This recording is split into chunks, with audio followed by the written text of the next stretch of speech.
Romans 13:7-8. Pay all that you owe, whether it is taxes and fees, or respect and honor. Let love be your only debt. If you love others, you have done all that the law demands. Romans tells us that we have really one real debt to one another, and that is love. That if you love, you have fulfilled all the law. Pay your most natural debt, which is really love. Ang ating pag-aaral, pinamagatan natin, more than one blessing. Salamat po, Ama, dahil kayo'y Diyos na maibigin. At nawa sa lahat-lahat ng mga doktrina at mga katuruan, ito ang lubos naming maunawa at maipamuhay. Sa sandaling ito kami nagpapalinis. Buuin niyo ang aming mga kasiraan. Punuan niyo ang aming mga kulang, Panginoon. At ngayon, paging dapatin kami na tumanggap ng inyong pagtutuwid, pagtuturo, pagpapayaman ng aming espiritu. Kayo ang mangaral, lead us unto greater knowledge of you, lead us unto more practical spirituality, at nawa, Panginoon, yung kalooban niyo na kami magkaroon ng buhay na masagana, mapayapa, tahimik, maibigin, ay maganap sa pagsunod namin sa inyo. Lead your people, bless your people, lift up only your name. Father, we thank you, we honor you, and seek you. In the name of Jesus our Lord. Isang kwentong masarap balik-balikan ng isang very dysfunctional and troubled family dahil marami sa mga nangyari sa kanila ay nagaganap sa maraming pamilya ngayon, kaya dapat kapulutan ng aral. Genesis 27:1-4. After Isaac had become old and almost blind, he called in his firstborn son Esau, who asked him, "Father, what can I do for you?" Isaac replied, "I am old and might die at any time. So take your bow and arrows, then go out in the fields and kill a wild animal. Cook some of the tasty food that I love so much and bring it to me. I want to eat it at once and give you my blessing before I die." So itong si Isaac ay isang bunga rin ng napakagulong pamilya dahil meron siyang half-brother na naging kaagaw niya sa maraming mga bagay at lumaki sila na laging merong ganong mga selosan sa pamilya. At siya man, itong si Isaac, ay inulit ang nangyari sa kanyang pamilyang kinalakihan. Meron na naman siyang paborito. At ang paborito niya ay ang kanyang panganay na anak na si Esau, na ayon sa kaugalian ay siyang tatanggap ng pagpapala at malaking-malaking mana mula sa ama imbes na yung ibang kapatid.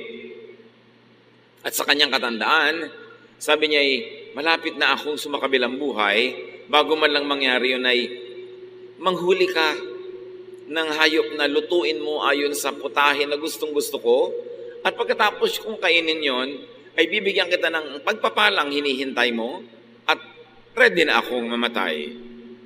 So, a son's most coveted treasure is the father's blessing.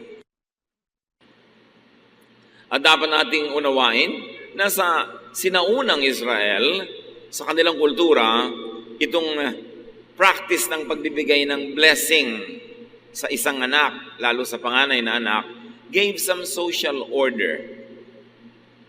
Nagkakaroon ng kaayusan ng lipunan dahil kung may kabuhayan ng isang pamilya, hindi nagkakahati-hati sa 8, 9, 10 anak na tigay isang dakal na lupa na lang tuloy natira sa kanila. Napupunta ito sa panganay. At yung mga ibang kapatid ay aasa na lang, tutulong at mangangamuhan sa kanilang pinakamatandang kapatid para yung property ay buo at hindi magkawatak-watak. So there was some social order because of the Israelites. Property was everything. Real estate was everything to them. Hanggang ngayon, sa mga lugar na yan, ay pinagbabakbakan pa ang property, ang real estate. But the same social order also gave family chaos. Kung paano napaayos ang panglabas na lipunan, doon naman nagkakagulo ang pangloob ng mga pamilya dahil nagkakaroon ng mga hidwaan, mga selosan, at agaw-agawan.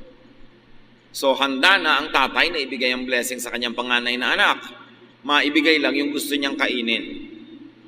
Genesis 27, 5-10, Rebekah, the wife of Isaac, had been listening, and as soon as Esau left to go hunting, she said to Jacob, sa kanya naman paboritong anak na nakakabatang kapatid nitong si Esau, I heard your father tell Esau to kill a wild animal and cook some tasty food for your father before he dies.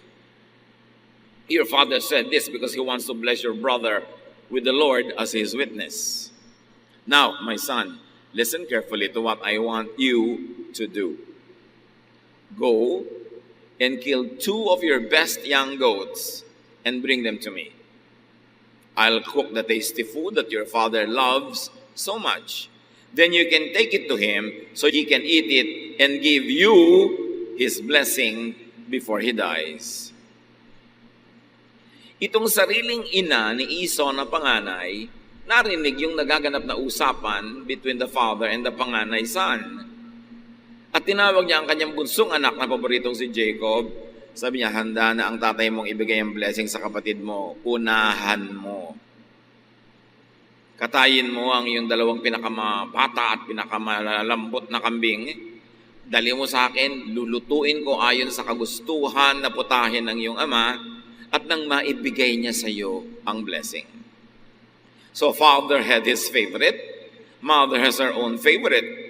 Perhaps to balance the inequity, dahil ang paborito ng tatay ay panganay, so naging pet naman ng nanay yung bunso para huwag naman sigurong dehado ang bunso. Or maybe because of simple bias. Kasi ang hilig nitong si bunso, kamukha ng nanay, lagi nasa bahay, nagluluto, nag-aayos doon. At ang hilig ni panganay, yung gusto ng tatay, lagi nasa labas, nag-hunting. Magkaiba ng hilig yung magkapatid na umayo naman sa magkaibang hilig ng kanilang ama at ina. So you can imagine the division, the competition, the stress and tension within this family. Lagi na lamang merong pagkukumpara, paghahambing, at pag-uunahan. Genesis 27, 11-13. My brother Esau is a hairy man, Jacob reminded her, and I am not. If my father touches me and realizes that I am trying to trick him, he will put a curse on me instead of giving me a blessing. Rebekah insisted, let his curse fall on me. Just do what I say and bring me the meat. Sabi naman itong si Jacob, ang kinis-kinis po ng balat ko. Si kuya, mabuhok. Paano kung himasin ako ng tatay at malamang hindi pala ako si Esau, magagalit siya. Malabo na kasi ang mata nitong tatay, hindi na nakakakita sa katandaan. Sabi niya, at baka imbes na blessing ang ibigay sa akin, ay sumpa. Sabi naman ng nanay niya, talbog sa'yo, dikit sa akin. Pag isinumpa ka, ako ang aako ng sumpa na yon. Basta sundin mo ako. Lolokohin natin ang tatay mo para makuha natin ang blessing na para sa kuya mo. You know, overly protective mothers create weak sons. Kaya napaka-weakling nitong si Jacob. Laging nasa ilalim ng saya ng nanay niya. At kahit na sa maraming lipunan, pagka ang mga nanay sobrang protective sa kanilang mga anak na lalaki, ang tatanda na ng mga anak nila, bonjing pa, irresponsable pa, nagbabata-bataan pa at pabebe. Kasi binebebe-bebe ng nanay. Marami nagtatanong, bakit ang dami-dami mga lalaking irresponsableng asawa, walang kwenta, tamad? Siguro yung nanay, pinalaking ganon, kinonsinting ganon, kaya nagkaganyan-ganyan. Hindi lagi, pero madalas. Yun ang dahilan. At eto na naman to si Rebekah, isang typical na nanay na lagi niyang ini-spoil ang kanyang anak. Genesis 27, 14-17. So Jacob brought the meat to his mother, and she cooked the tasty food that his father liked. Then she took Esau's best clothes and put them on Jacob. She also covered the smooth part of his hands and neck with goat skins and gave him some bread and the tasty food she had cooked. Binuo na talagang nanay na ito ang plano na lokohin yung asawa niya. Kinuha niya ang damit ng kanyang panganay na si Esau at ipinasuot sa kanyang bunsong si Jacob para pag inamoy-amoy ng tatay yung damit, ang maamoy ay yung amoy ni Esau. At yung makinis na balat, no problem. Balutin natin ang balat ng kambing na mabuhok para kung sakaling mahipo ang yung bisig, ay makita, ay balbon pala, ito nga talaga si Esau. At napakalinaw ng lesson dito mga kapatid, that children could deceive their parents just to have ill-gotten blessings. Sila pa lang ang tao, no? Naglolokohan na sila. Kaya napakagandang pag-aralan at balik-balikan itong kwentong ito para di natin tularan. Genesis 27, 18 to 20, Jacob went to his father and said, "Father, here I am." "Which of my sons are you?" his father asked. Jacob replied, "I am Esau, your firstborn. And I have done what you told me. Please sit up and eat the meat I have brought. Then you can give me your blessing." Isaac asked, "My son, how did you find an animal so quickly?" "The Lord your God was kind to me," Jacob answered. "Eto na po ako, dala ko na ang pagkain." Sabi, ang bilis-bilis mo namang nakapag-hunting. Sa sandali pa lang ang dumaan na panahon. Sabi niya, binless po ako ng Diyos. You know, deception needs the cover of more lies. May number one lie sila na siya si Esau. So may lie pa uli na costume, may lie pa uli na pagsisinungaling. And you see that even these people could use and misuse and abuse the name of God. Isinangkot pa ang Diyos sa kanilang panlilinlang. Genesis 27, 21 to 29. "My son," Isaac said, "come closer where I can touch you and find out if you really are Esau." Jacob went closer. His father touched him and said, "You sound like Jacob, but your hands feel hairy like Esau's." And so Isaac blessed Jacob, thinking he was Esau. Nagdududa na nga yung tatay, sabi, ang boses, pang kay Jacob. "Halika nga at mahipo ko ang iyong balat." At nung nahipo niya yung balat ng kambing, si Esau naman ito. At ibinigay ang pinakaasam-asam na pagpapala. Isaac asked, "Are you really my son, Esau?" "Yes, I am," Jacob answered. So Isaac told him, "Serve me the wild meat, and I can give you my blessing." Jacob gave him some meat, and he ate it. He also gave him some wine, and he drank it. Then Isaac said, "Son, come over here and kiss me." While Jacob was kissing him, Isaac caught the smell of his clothes and said, "The smell of my son is like a field the Lord has blessed." "God will bless you, my son, with dew from heaven and with fertile fields, rich with grain and grapes. Nations will be your servants and bow down to you. You will rule over your brothers, and they will kneel at your feet. Anyone who curses you will be cursed. Anyone who blesses you will be blessed." At hanggang ngayon, inaangkin ng mga descendants nitong si Jacob, itong pangako na ito na sino man ang sumumpa sa iyo susumpain, sino man ang magpala sa iyo pagpapalain. Pero yung pagkakakuha niya sa blessing na yun ay sa pandaraya, sa maruming paraan. Nagdududa ang matanda, kaya sabi niya, "Halika nga't halikan mo ako, anak." At habang hinahalikan ng anak na bunso si tatay, gusto lang palang amuyin ng tatay yung anak. Sabi niya, ang amoy ng anak kong si Esau, amoy ng mga damo, amoy ng mga parang, amoy ng mga wilderness. Talagang gusto-gusto niya yung outdoors. Pero hindi niya alam, yung damit lang na naaamoy niya, suot ng isang fake na anak, na kunwari ay siya yung panganay. Fair ba ito? Fair ba na ibigay ang blessing sa isang nandaraya? Today's sense of fairness cannot be applied to the ways of ancient people who lived under very different contexts.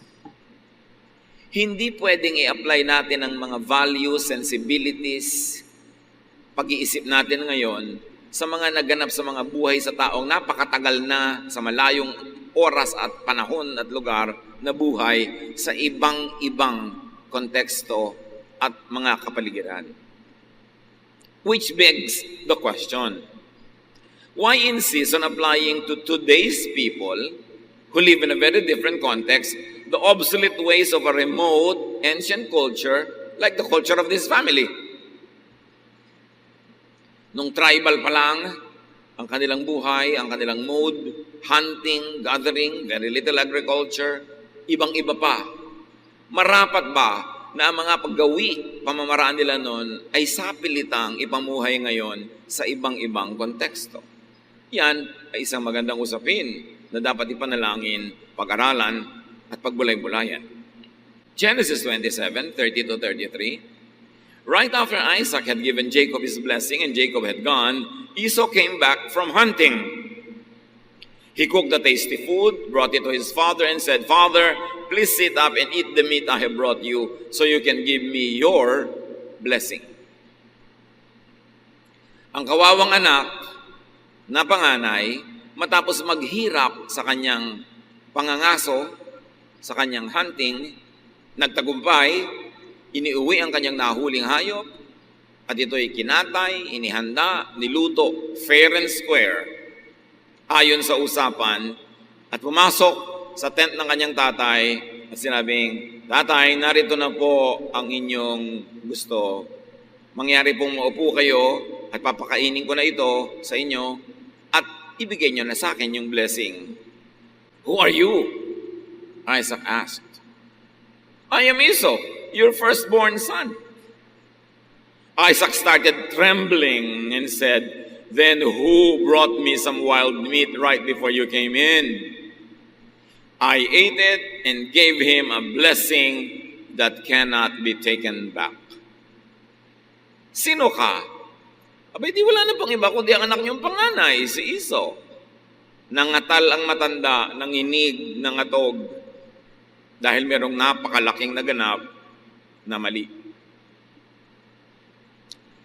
Sino yung nandito kanina? Ibinigay ko na ang pagpapalang di na mababawi. Ang tanong, why not? Bakit naman hindi mababawi? Mali naman ang pagkakabigay. May deception. Hindi ipinaliwanag kung bakit hindi pwedeng bawiin. Mga kapatid, much suffering could be caused by culture, by tradition, whether it is contemporary or outdated. Maraming pagdurusa ang tao dahil sa mga self-imposed rules, regulations, social mores, social conventions, mga kaugalian na nagpapahirap sa buhay ng tao.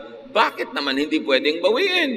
Mali naman ang circumstance ng pagkakabigay. But in any way, mali man at tama, at itong mali naman, paninindigan na. Sabi, hindi na pwedeng bawiin. Can you imagine all the suffering that will happen just because a mistake is not corrected? Social conventions, traditions, and laws serve the interests of the majority, the normal, so-called, the powerful. Sila ang tunay na pinaglilingkuran ng mga kaugalian at mga batas. Dahil silang mga nakakapanaig, silang mga makapangyarihan sa lipunan, silang merong mga otoridad, ang gumagawa din ng mga batas na natural ay ayon, katig at mabuti para sa kanila. Yes, up to a point, traditions and laws give order to society, but it is not always fair to everyone. It usually serves the purpose of the powerful, or it only serves the purpose of the status quo, para ma-maintain ang order ng society. Magdusa ka na lang kung ikaw yung nag-fall sa crack, kung ikaw yung hindi kasama sa mga normal na makikinabang sa mga batas at mga tradisyon na kamping-kampi sa mga normal, sa mga nakakaangat at sa mga may kapangyarihan. And this is what Jesus labored to correct. Jesus gave attention and importance, freedom, relief, rest, and love to the marginalized, the oppressed, the vilified, the condemned, the outcast. Nagkakaroon ng maraming outcast. Tulad nitong si Esau, magiging outcast na siya. Hindi na siya magkakaroon ng rights, kahit mali ang pagkakabigay doon sa bunsong anak. Maraming ganon sa ancient societies. Para lang sa kaayusan, magdusa ka na lang. At sino ang nag-enjoy ng kaayusan? The powerful, the favored. Itinuwid yan ng Panginoon dahil liko. Nakakapagod, nakakagulo ng isip, nakakapagpawatak-watak sa mga pamilya, mga kung ano-anong kaugalian, yan napakaraming itinuwid ni Jesus. Mga batas na, institusyon, tradisyon ng Israel, pero yung mga yan ay itinuwid ni Jesus para sa ikabubuti ng napakaraming tao na napag-iiwanan, nakakawawa, naaapi ng sistema. But that's already moving fast forward. Going back to this family, Genesis 27:34 to 35. Esau cried loudly and begged, "Father, give me a blessing too." Isaac answered, "Your brother tricked me and stole your blessing." Bigyan niyo rin po ako ng pagpapala. Iniloko ako ng kapatid mo. Ninakaw na ang pagpapalang para sa iyo. Ang binlame na naman nitong tatay, hindi yung sarili niya, na makakain lang, hindi na nagsiyasat. Nagdududa na nga, hindi pa nagsiyasat ng husto dahil nang ibabaw sa kanya yung kanyang appetite at gusto niyang kumain. Ang sinisi, yung anak. Pinalaki kasi siyang spoiled ng kanyang sariling ina. Kaya ngayon, hindi siya marunong mag-take ng responsibility kahit matanda na siya. Ang binlame niya, yung anak. How about parental responsibility? Sa mga ganong uri ba ng ugali, asal at panloloko ng yung anak ay laging siya lang na may kasalanan o malaki ang pananagutan ng magulang? Sabi nga ni Balagtas, ang dapat magturong tamad na magulang ay hindi nagturo. Genesis 27:36 to 38. Esau replied, "My brother deserves the name Jacob because he has already cheated me twice." Sabi niya, not once, but twice. The first time he cheated me out of my rights as a firstborn son, and now he has cheated me out of my blessing. Then Esau asked his father, "Don't you still have any blessing left for me?" Talaga bang wala nang natira kayong pagpapala para sa akin? "My son," Isaac answered, "I have made Jacob the ruler over you and your brothers, and all of you will be his servants. I have also promised him all the grain and grapes that he needs. There's nothing left I can do for you." Anong klase namang magulang yun sasabihin sa anak? Wala akong magagawa, anak. Kahit alam na niyang mali ang nangyaring transaksyon. So humihingi yung anak ng kahit man lang katiting at natira at tira-tirahang blessing. The father gave the opposite. Sabi niya, magiging alipin ka ng iyong kapatid. Sa kanya mapupunta ang lahat ng mga biyaya. "Father," Esau asked, "don't you have more than one blessing? You can surely give me a blessing too." Then Esau started crying again. Esau was not asking for his brother to be disinherited. He was just asking for an extra blessing.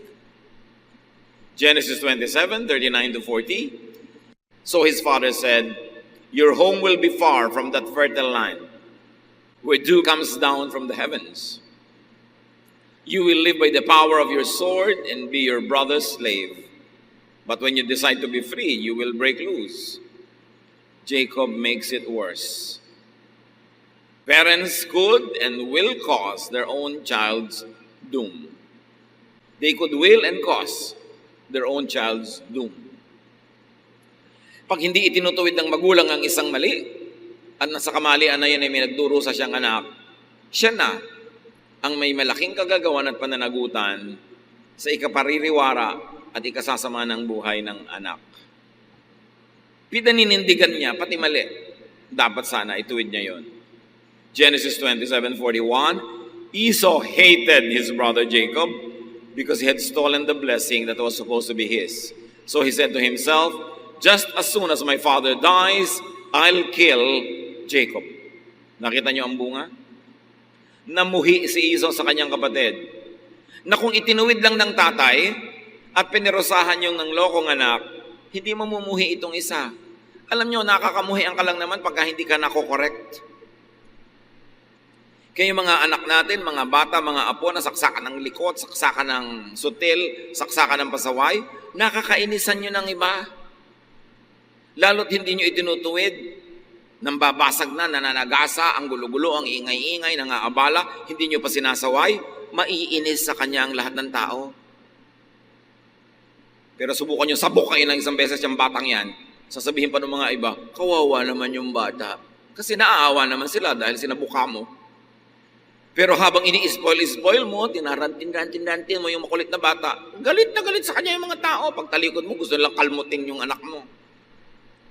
Kung ayaw nyo ang mga anak nyo ay kainisan ng iba, disiplinahin nyo. Hayaan nyo sa inyo mainis dahil parang ang istrikta nyo kesa sa bata mainis. Gusto nyo mapamanahan ng anak nyo na maganda? Yung ang mga taong nakakasalamuhan niya ay natutuwa sa kanya, hindi yung nabubuisit sa kanya. Yun ang magandang pamana. Kaya pag ini-spoil mo yung bata, ang ipapamana mo sa kanya, yung makayamutan siya ng lahat. Kasi lalaki siyang selfish, lalaki siyang mayabang, lalaki siyang walang pakiramdam, hindi nakikiramdam sa kapwa. Anong uri ng reaksyon ng madla ang mangyayari? Hindi magandang pamana yung ganon. Parental misdeeds could divide their own children. Pag may mga magkakapatid na nag-aaway-away, nagbabangay-bangayan, lalo sa mga property, sa mga ganyang bagay, hindi lagi, pero madalas, may pananagutan yung magulang. Nagkanya-kanya sigurong pet, nagkanya-kanyang favorite, nagkanya-kanya ng uri ng unfairness dun sa hindi paborito. Ang bunga tuloy, hindi nagmamahalan yung magkakapatid, sila naghihidwaan dahil yung hindi pantay na pamamalakad ng mga magulang nila ang nagturo sa kanila to preserve themselves and to attack the brother or the sister. Parental misdeeds could cause and perpetuate sibling rivalry and distort and destroy their child's personality. Hindi ako magsasawa na balik-balikan ng mga katuruan na ito. Sa dami na ng nakita kong tao na tumanda na lang at lahat, wasak ang kalooban, basag ang puso, lusaw ang utak kasi lumaki sila na hindi nila naramdaman na minahal sila o kaya ay hindi fair ang pagtanaw ng mga magulang. Akala nyo ba ang mga bata, kung unfair kayo? Paborito nyo si A? Akala nyo ba hindi ramdam yun ni B? Akala ba natin ang mga bata hindi matatalino? Ramdam na ramdam nila yun, alam na alam nila yan. Binigyan sila ng kalikasan ng capacity to survive. So naturally, they know how to survive. They will sense who their friends are and they will sense who their enemies are at young age.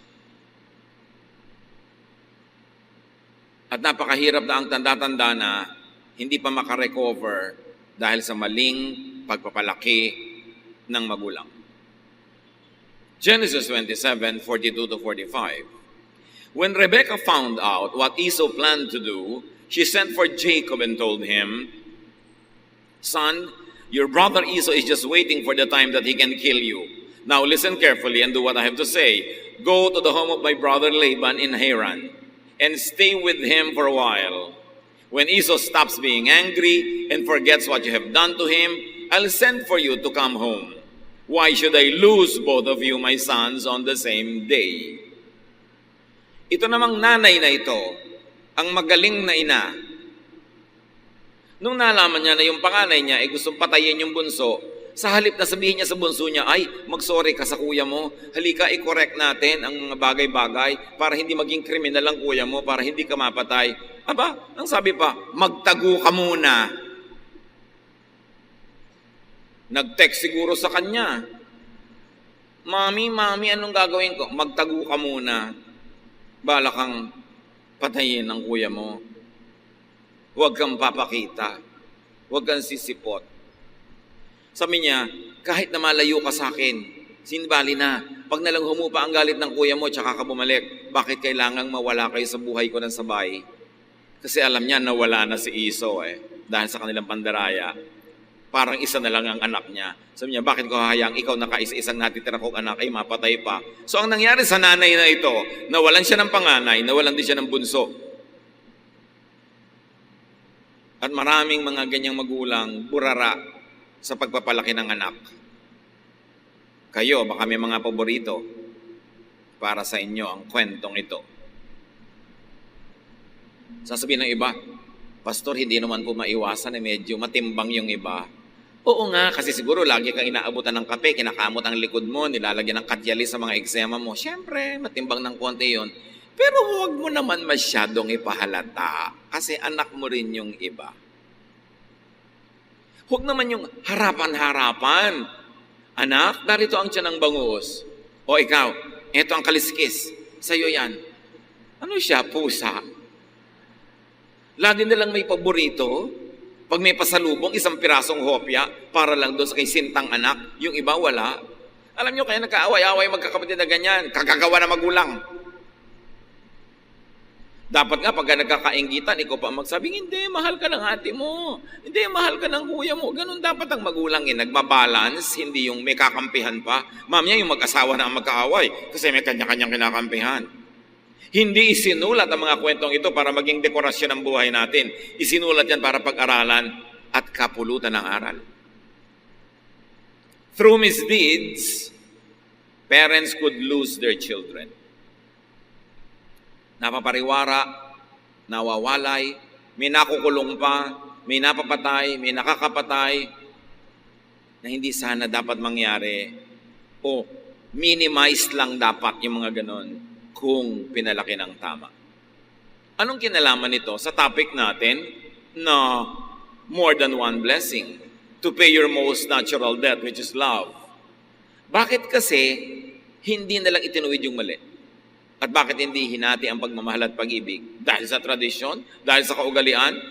Itutuloy mo pa rin yan kahit hindi maganda ang resulta sa iyong buhay, kahit na naghahati sa iyong pamilya, kahit na unjust? Ang mga tunay na anak ng Diyos ay dapat mag-isip. Kaya maraming tradisyon ng Israel, itinuwid ni Jesus, kahit Sabbath.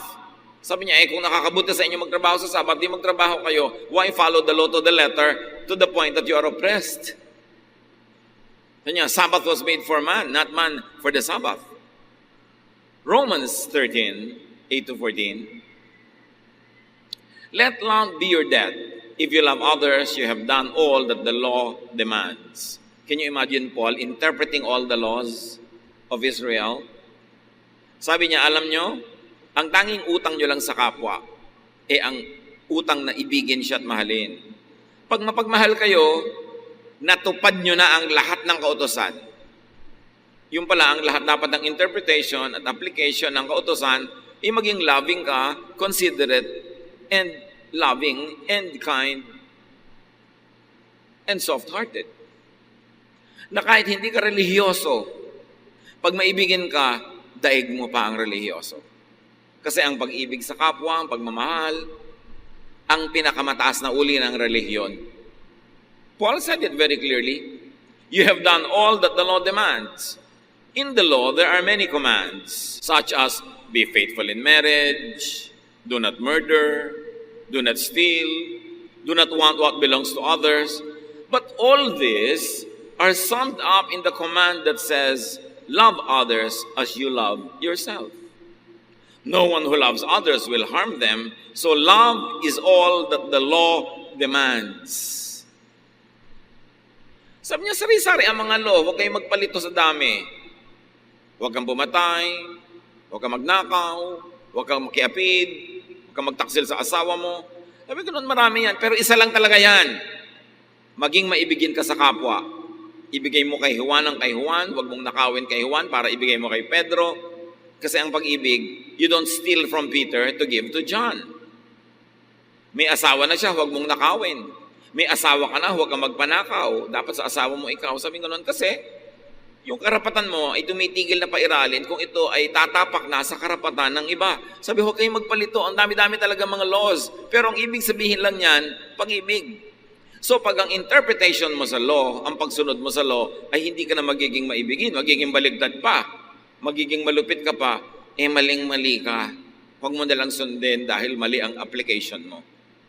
At marami mga tao, masunod lang kaugalian, ang law, ang tradition, ang doktrina. Kahit sila maging malupit, gagawin nila. You defeat the purpose because the purpose of the law, the interpretation of the law, and the application of the law is only one, be loving.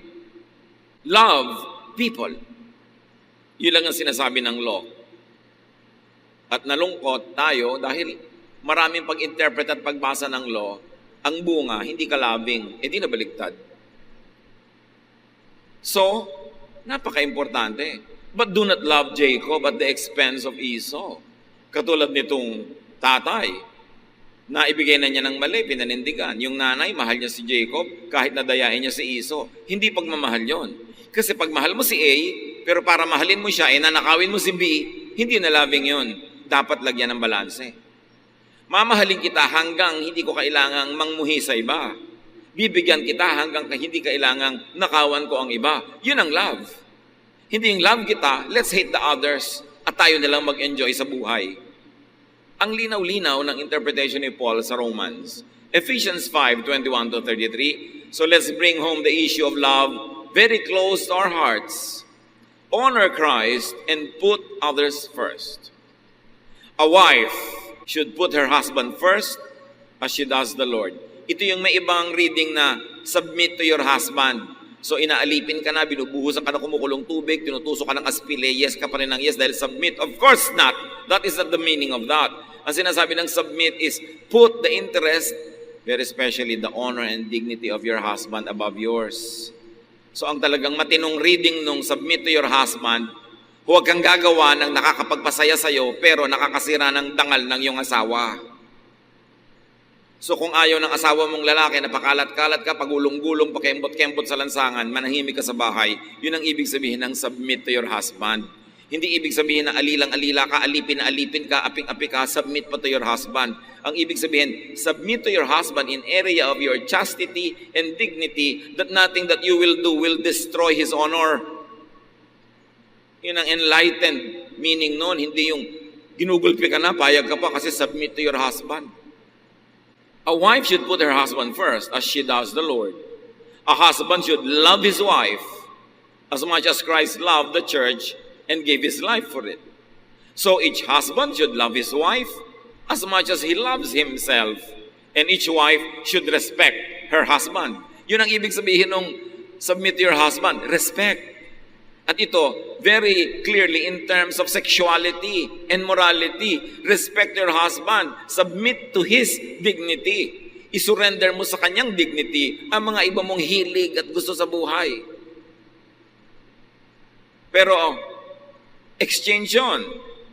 The wife submits to the husband in terms of chastity and cleanliness and holiness, but the husband loves the wife as his own body, as Jesus loves the church. Hindi yung pareho lang kayo nagtrabaho maghapon, pagdating sa bahay, si wife pa lang lahat-lahat. Siya pa ang mamamalengke pagkagaling sa office, magkakaliskis ng isda, magluluto, magkakain, pagkatapos magliligpit at maglalaba at mamamalansya para sa isusod yung bukas. Tapos ikaw nanonood ka lang ng TV. Hindi yun love. Kailangan tinutulungan mo, lalo hindi mo naman nabibigyan ng maraming pera para meron siyang mga katulong. Abay, dapat ikaw ang tumulong, husband. Ano ka, si Emperor Caligula? Ang liit-liit naman ng sweldo. Tapos among-amo. Dapat fair. Yun ang sinasabi nitong verses na ito. Yan ang love in action. Na hindi ako magpapahinga at your expense. Hindi ako magpapakaginhawa na ikaw lang ang napagod. Love your partner. Yun ang ibig sabihin. Respect your partner. How many partners hunger for love? Gaano karaming wives or sometimes husbands ang may mga lihim na kinikim-kim na sama ng loob at hinanakit kasi ang feeling nila hindi sila minamahal enough. Hindi naaalala ka nila mga birthday. Yung pa namang wife mo, birthday, re-regaluhan mo ng rice cooker. Pagkain mo rin ang lulutuin niya doon sa rice cooker na yon. Dapat pagka-regalo kay wife, pang personal, hindi vacuum cleaner. Para sa buong pamilya yun. Kunwari pa, birthday gift. Bumili ka lang ng gamit sa bahay, itinapat mo sa birthday niya para ka makatipid. Kailangan pang kanya talaga. Yun ang maraming mga wives hindi lang kumikibo kasi nahihiyang kumibo. Iniisip nila parang hindi naman dapat kumibo. Pero hindi sila kontento sa pagmamahal ng husband. So, makiramdam ka naman. Akala mo kung sinong prinsipe tonyoso na ikaw si lover boy of the world. Yun naman pala ay ang asawa mo ay lungkot na lungkot. Kailangan makiramdam.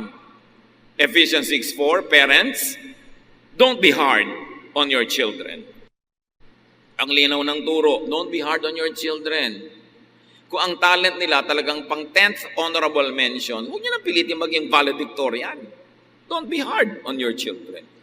Siyempre, meron namang 10th honorable mention, baka 11th pa nga. Kung yun ang assignment niya sa buhay, best na naman niya, ginawa na niya, huwag niyong pilitin. Mga nanay-nanay naman kumisa, sila ang nagko-competition, yung mga anak ang props. So, importante, love your children. Many parents are not aware of this, but many children hunger for love. Ang daming anak, ang assessment nila, hindi sila mahal na magulang. O hindi sila mahal enough.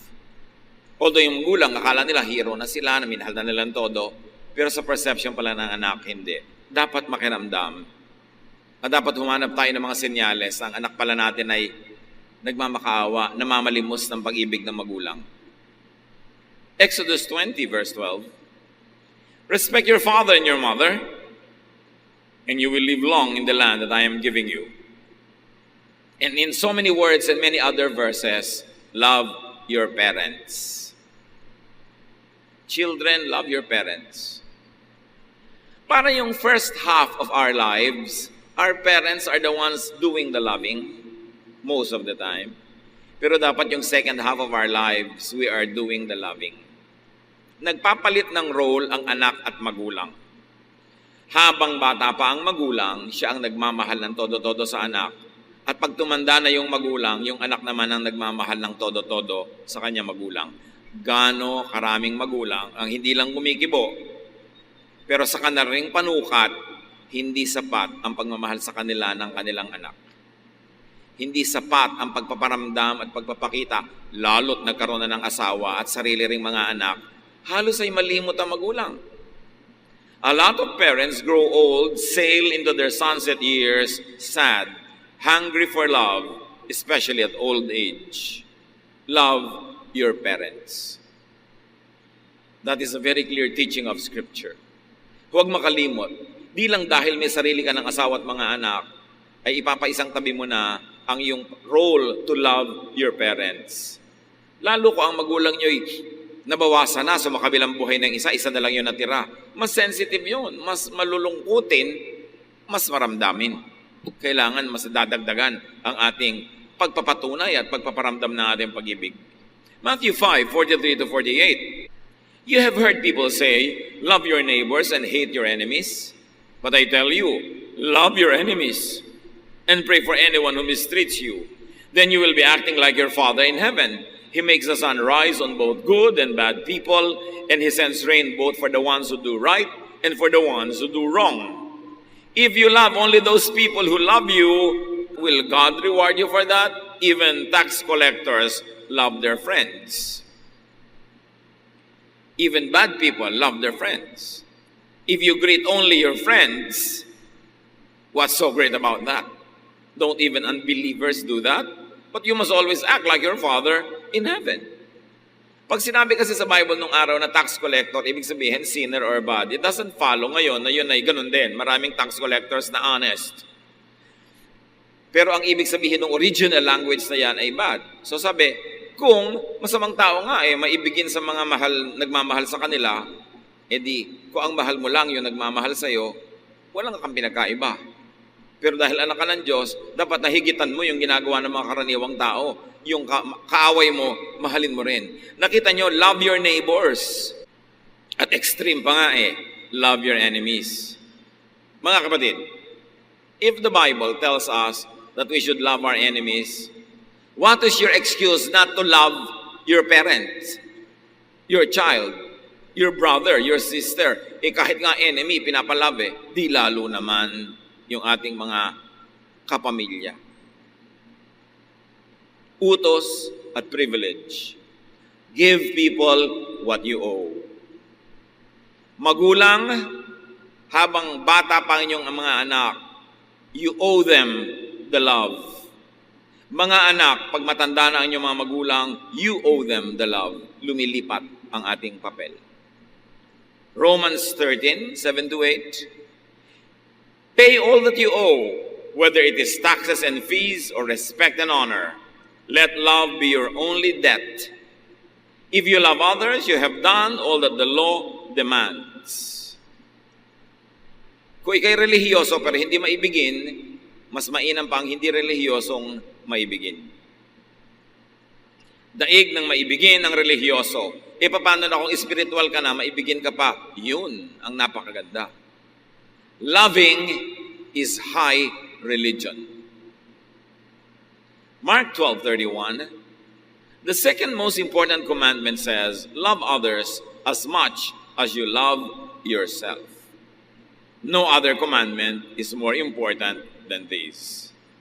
No other religious doctrine or practice is more important. Love is duty and privilege. Breaking one sacred duty to love breaks people's hearts, and they leave deep wounds that almost never heal. Wounds that only Jesus can heal. Kaya marami mga tao, mature na dapat ang edad, pero immature pa ang emosyon. Kasi hindi nakatanggap ng sapat na pag-ibig ng bata pa. Kaya buong buhay, naghahanap ng pag-ibig. When love is deficient, especially in childhood, people embark on a lifelong quest for love, for the so-called blessing, for approval, attention, for admiration, and even desire. Kaya may mga taong kinakarir na maging sobrang kaakit-akit kasi may kulang sa kanilang kalooban na sa tingin nila mapupuno lang pag may naakit sa kanila. Merong sobrang gustong mag-achieve kasi kailangan nila ng admiration. Kasi siguro nung lumalaki sila, walang nag-admire. Baka nilait-lait pa at binasubasura ng sariling magulang. Kaya pagtanda, habol na maka-cover up at makapag-make-up, gagawin ng lahat, pahihirapan ng lahat at ang sarili para mag-achieve, para may humanga. Even this very, very tiring quest for excellence could be a cry for help. Kaya kanya-kanya nang gawa ng gimmick para mapansin, para mapuri. Kasi kapos nung bata pa. You see, mga magulang, pag nagkulang tayo sa pag-ibig, pagmamahal, pag-aruga, pagbigay ng attention, pagpuri sa ating mga anak, sa tamang paraan, pagkulang doon, buong buhay, hinahanap nila ang kapalit at katumbas nun. To the point that some of them make clowns of themselves, just trying to win the approval and if possible, the admiration of the world. And if you cannot be approved or admired, at least you should be desired. Kaya yung mga iba talagang halos kalakalin na lang ang katawan para maging kapansin-pansin dahil yun na lang ang paraan nila para makatawag ng positive attention. Pero nabibigo pa kasi negative attention pa madalas ang napapala. Napakalaking karukahaan, kahirapan, kasalatan yung hindi ka namahal. Lalo nung maliit ka pa. Kaya patuloy ang paalala natin sa mga magulang, mga tiyo, tiya, mga lola at lolo, mahalin nyo, pero disiplinahin, turuan ang tama, turuan maging responsible ang mga bata. Ang pagkukulang natin habang maliit pa sila ay halos hindi na mapapalitan pa buong buhay nila. And they live broken lives, chasing one rainbow after another, working so hard to be admired, to be accepted, and if possible, to be loved. Halos mamalimos ng pag-ibig, halos bumili ng pag-ibig kasi yun ang kulang. Malaki ang pananagutan ng mga hindi nagmamahal sa mga bata. At kung tayo naman yung lumaki na, hindi tayo namahal, hindi mo na ibabalik ang panahon. So tama na ang dramang bukid, hindi mahalin mo sarili mo. Magpakatino ka, magpakaayos ka, at maging mapagmahal ka sa iba, hoping na masuklian din naman ng tamang pag-ibig, ang iyong pag-ibig. Patawarin na yung mga namayapan at namatay na at nagtandaan na nagkulang sa'yo kasi baliwala, sayang lang kung patuloy kang mabubuhay sa paninisi, sa galit, sa puot, sa panghihinayang kasi hindi na yun maibabalik. Ang dapat ngayon, kung ano man ang kulang sa'yo noon, kuhanin mo sa Panginoong Jesus. At kung ikaw ay mabiyayaan ng taong magmamahal din sa'yo, edi salamat. Pero hindi mo kailangan to cheapen yourself just to get attention and just try to buy love. But be the person that is worthy of God's love. And the way to be worthy of God's love is to be loving to others. Because what we do to others, we do to God. Spouse, love your partner for all the love he or she lacked from his family or in his or her childhood. Kayong may mga asawa na, alamin nyo naman ang pinagmulan ng inyong asawa, paano siya naging bata, anong naging buhay niya, at kung makita nyo kulang na kulang sa pag-ibig siyang natanggap, kayo magpuno kasi kayo ang partner niya sa buhay. Kaya sabi ng isang popular line sa isang movie, mahalin mo ako para sa lahat ng hindi nagmahal sa akin. It's a very tall order, ha?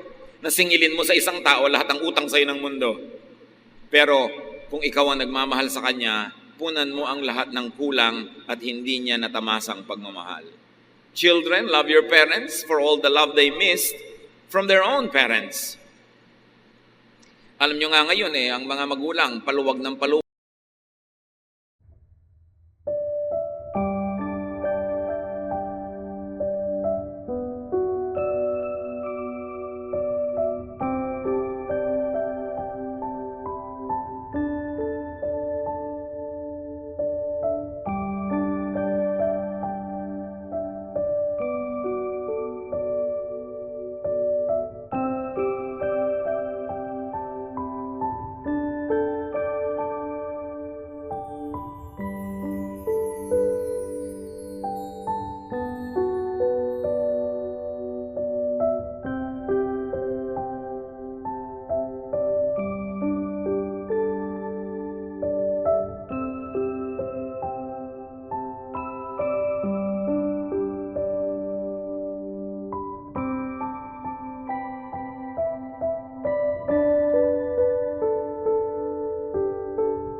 wag, nagiging more and more indulgent. Kaya pag bumalik ka sa family tree, yung tatay mo ang higpit sa'yo, pero yung lolo mo siguradong mas mahigpit pa sa tatay mo kaysa mahigpit yung tatay mo sa'yo. Pabalik ng pabalik yan. Kaya mga tatay, nanay din natin, minsan biktima rin sila ng mga pamilya nilang hindi sila minahal ng ganap o kaya ang pag-express sa pagmamahal hindi tumpak. Dinaan na lang sa palo, dinaan sa disiplina para makakreate ng character pero walang balance. So sometimes we blame our parents for not loving us enough, but the point is, they too were never taught by their own parents to be loving. Lahat tayo biktima ng mga pagkukulang ng iba. But let us not have a victim's attitude and a victim's sentiment na para tayong laging biktima at kawawa. We are victorious in the Lord. And the Lord Jesus can fill us for all that we never had. Kaya napakahalaga na magkaroon ng napaka-personal na relasyon sa Panginoon. Hindi na tayo dapat na magdrama sa mga hindi natin natanggap noon dahil marami pa tayong pwedeng tanggapin from God and from God's people if only God's people would obey the teaching of God to be loving. Tama na ang pagdadrama sa mga nakaraan. Patawarin na ang lahat. Move on because it's the only way to be free. Parents, love your children for all others who will not love them. Ang isa sa mga pinakabumabasag sa puso ng magulang, yung anak mong pinalaki, minahal, magkakaroon ng asawang pabaya, magtataksil sa kanya, aabusuhin siya, kakawawain siya. Ang sakit sa magulang nun. Kaya mahalin nyo na ang inyong mga anak kahit wala pa silang mga asawa dahil hindi tayo nakakatiyak na mamahalin talaga sila ng papakasalan nila. Siyempre, sa wedding day, nagmamahalan niya, nagsusubuan ng cake. Mamaya, nagsasampalan ng cake yan. Pagdating ng panahon, kung may cake pa, baka yung patungan na lang ng cake ang ihagis. Ang mga sweetie-sweetie pie, loving-loving na mga sumpaan sa kasalan. Nawa, matupad. Sabi nga ng mga bata, good luck na lang. Kaya dapat, mahalin natin ang mahalin habang nasa poder natin. Kasi pag pinawalan na natin, hindi natin nakakatiyak tayo na mamahalin nga sila ng iba. Nung pagtitiwalaan nila. Love your brother and sister for the others who will not love him or her. Sabi ni Esau, Father, do you have only one blessing? Ang ganda nung tanong. Ang liit-liit ba ng puso nyo na wala ng ibang laman para na lang kay Jacob? God gives you a heart that is more than big enough to love more. Pag ang puso natin ay nakasuko sa Diyos, pinapalaki ng Diyos para maraming magkasyang pag-ibig, na kahit mahal mo yung nanay mo, meron pa rin enough para sa tatay mo, meron pa rin para sa kapatid mo, para sa asawa mo, para sa anak mo. Hindi yun nung nag-asawa ka, yung asawa mo na lang minahal mo, nilimot mo na yung magulang. Our heart, when submitted to God, is big enough to love everybody that we should love. And you should not steal from Peter to give to John. Huwag niyong mamahalin ang nanay niyo at the expense of your asawa. Huwag niyo ring mamahalin yung asawa niyo at the expense of your nanay. May kanya-kanyang assignment na pag-ibig yan. At kung aata-ataduhin natin yan at bibigyan ng kanya-kanyang parte, lahat yan ay sapat. Dapat marunong ka lang magplano at marunong ka mag-isip. Hindi isa lang o dalawa lang ang minamahal sa buhay. Malaki ang puso ng mga anak ng Diyos. Kaya natin mahalin kahit pa nga kaaway. Kung talagang susurrender tayo sa Diyos, yung pansarili mong magulang ang makalimutan mong mahalin. You have more than one blessing. You have more than one love. Multiply love. And you can give more love to more people. Mga anak ng Diyos, love more. Open your heart to receive more love and then meet your Maker. Dear God, we thank you that you are loving. We thank you that you are kind. We thank you that you are good. Salamat sa inyong pag-ibig. To the victims and sufferers of love deficiency, marami niyan. Forgive those that did not love you enough. Receive the love of God through Jesus. Balance your life by doing the loving, by giving love. Kung kulang ang pag-ibig na tinanggap nyo, maghiganti kayo sa mundo, mas ibigin nyo ang marami. Yun ang paghihiganti ng hindi inibig, umibig ng iba. Hindi yung mamuhi at magalit, lalo kayong lulubog. Luke 6:38, if you give to others, you will be given a full amount in return. It will be packed down. shaken together, and spilling over into your lap. The way you treat others is the way you will be treated. Tayo'y manahimik sa presensya ng Diyos. Manalangin ng tahimik, ipagpasalamat lahat ang umibig sa atin. Patawarin yung mga dapat ay umibig pero hindi umibig ng ganap. At magpasya tayo na mamahalin natin ang lahat ng dapat mahalin. Hindi paborito lang lahat. Dahil kasya ang pag-ibig na ibinibigay ng Diyos para sa atin para maging proper, correct, and enough ang pagmamahal natin sa iba. Dear Lord, turuan niyo kami na maging mapagmahal. Sa mga kinapos ng tinanggap na pag-ibig, teach us to move on. Tumigil na kami ng pagpapa-impress para lang may humanga, ng pagkakalat-kalat sa mga kung saan-saan para lang may maakit. Turuan mo kami, Lord, to be happy with ourselves and with the way that you have blessed us, and teach us to be blessings to others.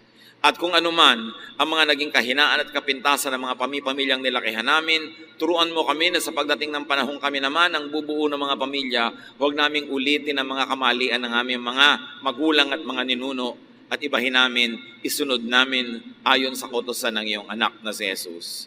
Magbulay-bulay tayo, namnamin ang kahulugan nito, lumaya mula sa mga sentimiento na hindi minahal at mag-concentrate sa pag-ibig sa kapwa. As you give, you receive. Dear Lord, bless your people with insight, with wisdom, with enlightenment.